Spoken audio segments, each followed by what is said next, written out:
Frances Larkin-Roth. She's a nationally recognized nutritionist and health expert. She's the author of Eating in Color and the New York Times best-selling book, The Carb Lover's Diet. So, Frances, thanks so much for joining us. Thanks, Tiffany. Yeah. I'm happy to be here. This is exciting. Yeah. So today we'll be discussing healthy school lunches and also easy weeknight meals. So if you find yourself being very busy this fall, trying to juggle work and school, your kids' school schedules, this is the perfect hangout for you. So let's get started. Yeah. Okay, so our first question comes from Rachel Madigan. She's a junior at Fordham University. She actually couldn't be here today, but her first question is, what are your easiest cooking suggestions for weeknights for one? So she's like moving into her first apartment and is going to be eating one. This is a great question, and it's not just young people, young college students, people who are in their 50s and 60s who are also cooking for one. They're empty nesters, etc. And the number one thing you want to do is get yourself a toaster oven that also has a convection oven component to it. And you can do so much with these. Not only baking, you can roast, you can do, all kinds of things. You can cook a piece of salmon in about 12 minutes. So do you have one? I don't actually.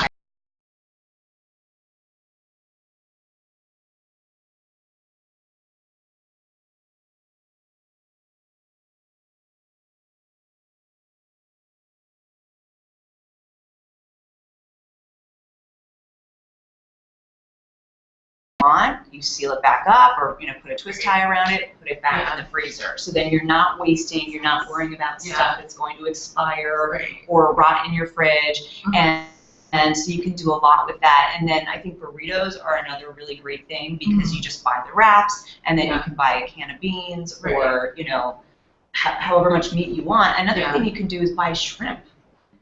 Just get like a quarter pound of cooks so fast. So you get home, you need to study that night. Takes literally 4 minutes to make sure. Sounds good. Yeah. Okay. Great. So we're going to move on to our next question, and this is from Scott Miller. He is a health educator at Central Michigan District Health Department. Scott, what's your question? Hi, Scott. Oh, you need to unmute yourself. Unmute yourself. Hey, Scott. Oh. Unmute. There you go. Yay. I'm good now? Okay. Well, thanks for having me, and I appreciate the time. As Tiffany said, currently I'm the health educator and also social media manager for the health department here. Before this, though, I was with the Network for a Healthy California in Los Angeles with the Unified School District there, and I also spent several years there as a school teacher. What I've seen is a lot of kids will swap the foods that they don't want out of their brown bag, or just throw away the foods that mom or dad pack. So my question is, how can parents ensure that their kids are getting the nutrition they need while they're at school? Okay, well, I would say the number one thing, and this is true for so many things, you have to communicate with your kids. So there's nothing worse and there's nothing more sort of, heartbreaking than putting in time to, pack a wonderful, healthy, nutritious meal for your kids, and then it comes home and everything that you made is still in there, or they mentioned that they threw it out. That's not what you want. So talk to your kids, find out what they actually like. There's got to be a fruit they like and a vegetable that they're willing to eat. And, if you say, hey, honey, what if I packed some hummus or some ranch dip along with the vegetables? Would you eat it then? And try to have a really open discussion with your kids. Also letting them pick out some of the snacks will go a long way toward getting them to actually eat the food. And also don't pack a lot of fill. Go for the chips, or they're going to go for whatever that salty treat is before they go for the sandwich and the fruits and the veggies. So try to really stick to the nutrient-dense foods, and then add something fun. And a lot of companies are making really good stuff. Pure is making these great fruit sandwiches that are actually equivalent to 3/4 of a serving of fruit. So there is stuff that's out there that's healthy and tastes really good too. I really like about asking your kids to help you pack their lunches because it's a great teaching moment. I know one of your tips too was to like cut up fruits or vegetables in special shapes. Yes. So that they like grow to love to eat it. Yes. Yeah. Yeah, absolutely. And we'll talk about that more in Right. one of the other upcoming questions as well. All right, thank you Does that very help? much. It does. Thank you. Thank you. Thank you. Thanks, Scott. All right, so our next question comes from Kulu Jun, and she's a Pilates and Zumba instructor, and she's coming from Jerusalem, Israel. So, hi. Hi. Hello everybody. I am a school teacher as well, and we take care of everything about health, and we have so many programs in the school about in health issues. And my question is, can a school lunch be used as a replacement for breakfast at home? No. The simple answer is no. Because breakfast is so important for kids and for their learning, and so many studies have shown that kids just cannot focus and they actually can't learn in the classroom unless they've had breakfast. Because if you think about it, you fasted overnight, and kids especially, they have smaller bodies and smaller stomachs, so they are even at more of a deficit than an adult would be when they wake up in the morning. So if they wait until lunchtime, for them that's really way too long to go without food. So, but what I will say is that if you feel that your child hasn't gotten, say, a perfect breakfast or the best breakfast they could get, you could try to make up for that with their lunch. So you want to make sure that they're getting their whole grains, their calcium, their fruits and their veggies. Maybe breakfast was, I don't know, a pastry of some sort. So now you can make up for it at lunchtime with the really good stuff. Right. And the picture you used is not mine. In the beginning, the picture you put is not for me. Oh, well, sorry about that. It's okay. It's someone else's photo? It's okay. But going back to what you were just saying, would you also recommend packing kids a mid-morning snack for recess or something? If they can. So for example, my kids are still little, and so there is that time for the 10 a.m. snack. So definitely pack it if that is a time that they take out during the school day to have a snack. But try to, again, this is, parents have to put in the time and understand what that school day looks like and what they can pack, what has to be is non-refrigerated, or whether they can, or whether it will be going into a refrigerator during the day. Great tip. Thank you. Thank you.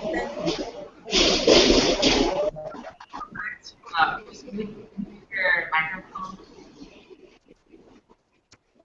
Okay, so we're going to move on to our next question with Melanie Versailles. She's a marketing professional and photographer. Melanie, what's your question?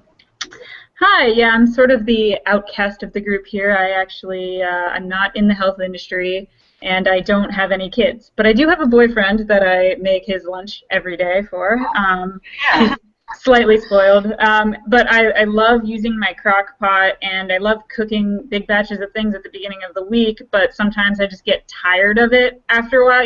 I can only eat the same thing 3 days in a row without getting bored. So I was wondering if you have any suggestions on meals that are easily frozen so that I could pull one out the next week and pop it in the microwave and, have something easy instead of, eating it every single day in a row. Right. Well, here's an idea that I think is really fun, and it's a little bit different than something that you would be doing in a crock pot, but you could make a bunch of mini pizzas using whole grain pizza dough. You don't have to make your own dough. You can now generally go to the grocery store and find fresh dough. Do single serving pizzas, put the sauce or the pesto and the cheese on top, bake them as you normally would, and then you just wrap them up and freeze them. So then when you take them out of the freezer, you don't have to defrost it. You just bake it like you normally would, or reheat it in the oven, and then you can add additional toppings. Say you have a leftover chicken breast, you can slice that up, put that on your mini pizza, and that way you could actually use that over a period of 3 months. You can make 4 and use them whenever you want, and you can always add fresh greens at the end. I like to add arugula at the end after I've baked my pizza, or of course fresh basil is always really nice.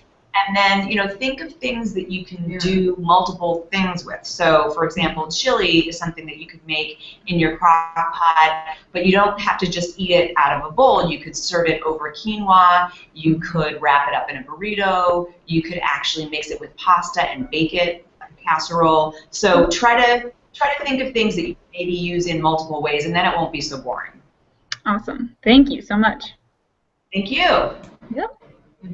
Like pizza. Right? Who doesn't like pizza? Yeah. I know, I'm definitely going to do that. Awesome. Great. Thanks, Melanie. So we're going to move on to our next question. This is from Samina Kershi. She's a registered dietitian and health coach, and I believe she's calling in from Texas. Is that right?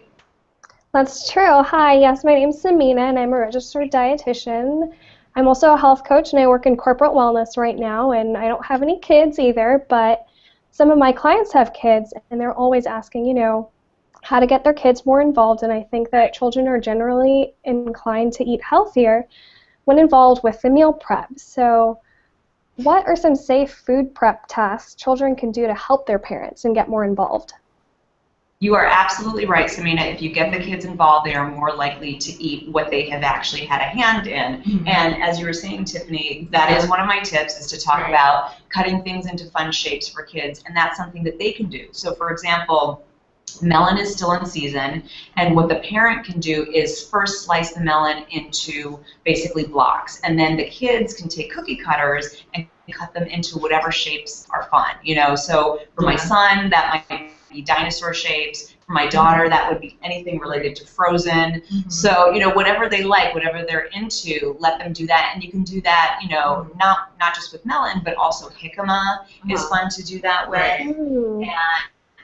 And then there are kid-safe knives. So if you just Google kid-safe knives, you can find a bunch of things. And so kids can help do things like spreading, say, peanut butter or sunflower butter onto celery sticks. And then older kids, I would say a kid who can use scissors safely could use one of those kid-safe knives to actually cut things up. Bananas, grapes, carrots, that kind of thing. That's a great idea. I hadn't really thought about the cookie cutters, and I'm sure that kids would really enjoy that. So thank you. Welcome. Thanks, Nina. And actually, I don't have kids either, but I have little nieces and nephews, and whenever I'm baking or trying to make something, they always want to help. And they like stirring things. Yes. Like dropping things into a pot. So kids can help. Absolutely, yeah. And I think it's just about making it safe for them and making it fun. Definitely. All right, well, I don't think Sandra could have joined us today, but I'm going to ask her question. So Sandra is also a registered dietitian, and she's from California. Okay. Her question is, how do you handle a picky eater? What can parents do to help? Okay, so even the pickiest eater, you can work with the really picky eater. Mm-hmm. Build off of what they do like. So say your picky eater only likes hot dogs. Mm-hmm. Okay? Hot dogs are not obviously the healthiest thing in the world, but what you can do is then you can say, okay, so you only want to eat hot dogs. Let's try some healthy toppings. So maybe you can make a fun salsa, a fresh salsa. Maybe you could make a really fun slaw. Yeah. I like to make a rainbow slaw with red cabbage and other things. So they're still getting that hot dog that they love. Healthying it up. Yeah. You could cut it up and put it into, say, a bean soup. Mm-hmm. So you're not saying you can't eat the one thing that you like. Right. You are trying to incorporate it in a healthier way. And then most picky eaters will use dips. So kids love to dip. So get something that they like. And again, I think ranch dressing is kind of the classic thing. Kids definitely, studies show they will definitely eat more broccoli and more, other vegetables if they're given a dip that they like. So whether that's hummus or a black bean dip, or the end of the spectrum, like vanilla yogurt, and you can add stuff to it like hemp seeds. Really, you can stir them in, and the kids won't even notice them. So I think that dips are a fun thing to do. And then also take your picky eater with you to the grocery store, or to the farmer's market. to your CSA that actually shows the food that are more likely to eat it. You're welcome. Our next question comes from Rosie. Okay. She couldn't be here today either, but she's a dietitian at Montefiore Medical Center here in New York City. And her question is what does a healthy school lunch look like? What does it contain? Okay, so first of all, kids are just like us, and they're very visual. They eat with their eyes. So when they open up that lunchbox, whether it's a paper bag or whether it's a really fun actual lunchbox, have it look good. Have it be colorful. Have it be compartmentalized. And including a fruit, a vegetable, a whole grain, a protein, and some source of calcium, whether that's dairy or non-dairy. And those are all the components. So then it's really up to you to make those work for your kid. And so,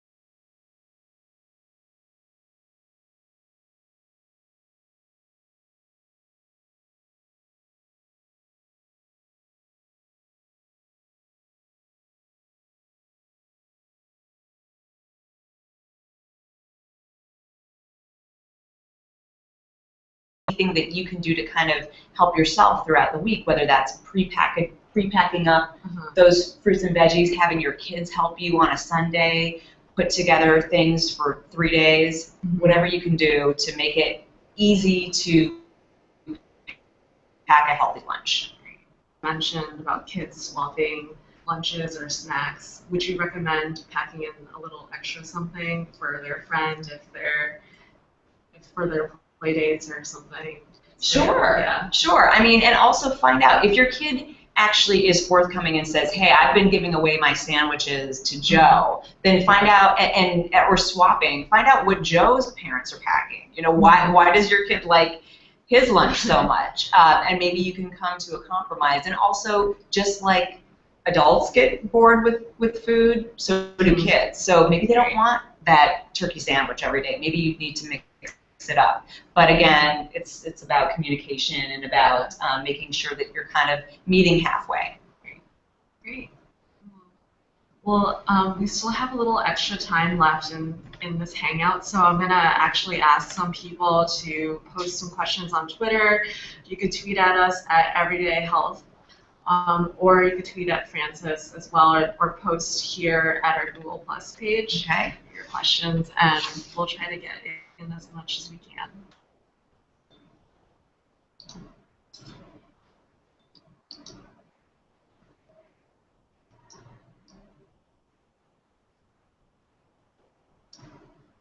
Okay, so we have a question here from Afternoon Crash. Yeah, from Jennifer Brown, and she's asking what types of packable lunches and snacks work well for college-age family members who are out all day.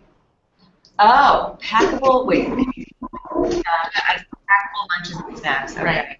For college-age family members. Okay. Who are out all day. Well, okay. So first of all, if you don't have a refrigerator, if you are going to definitely be out all day, nuts are great.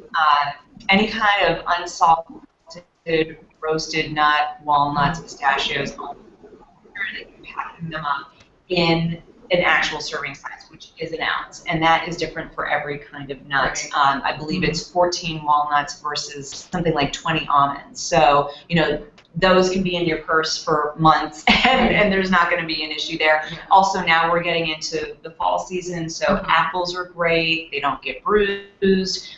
Asian pears are awesome because, again, they don't really get bruised, and they are very hydrating as well. So, good to have something that's kind of crunchy in there, and then something that's sort of maybe a little bit sweeter. I saw somebody posting about that afternoon crash, and definitely you want to have something in your purse for 3 o'clock. Yeah, definitely. Your purse or your backpack. Yeah, especially for college students who are jumping from one class to another and don't necessarily have time to rush back to their dorm rooms and grab something. So having portable snacks in like sandwich bags or containers. Absolutely. Like, so much easier. Yeah. Yeah. Cool. Great Okay. question. So our next question, let's see. Oh, here, this is a question from Nancy George, and she's asking, what are some creative healthy snacks I can try out? So if nut mixes, what else can I make? Right. Yeah.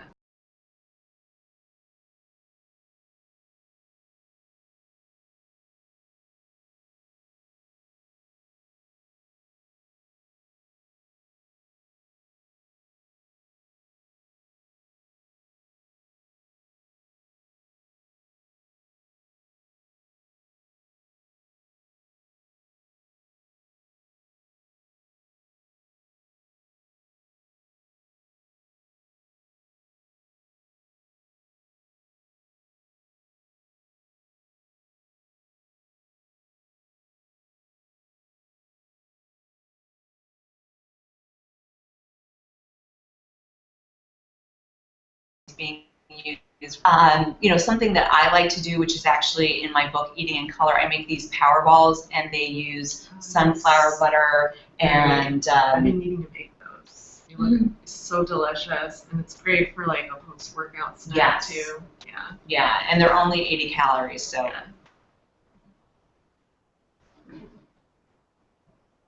All right.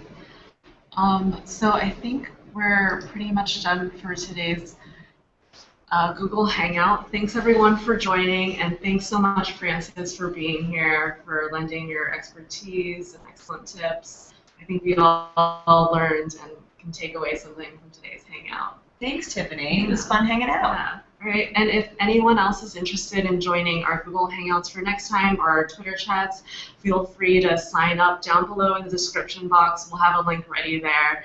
And we'll see you at the next Hangout. Bye, guys. Bye. Thanks for joining us.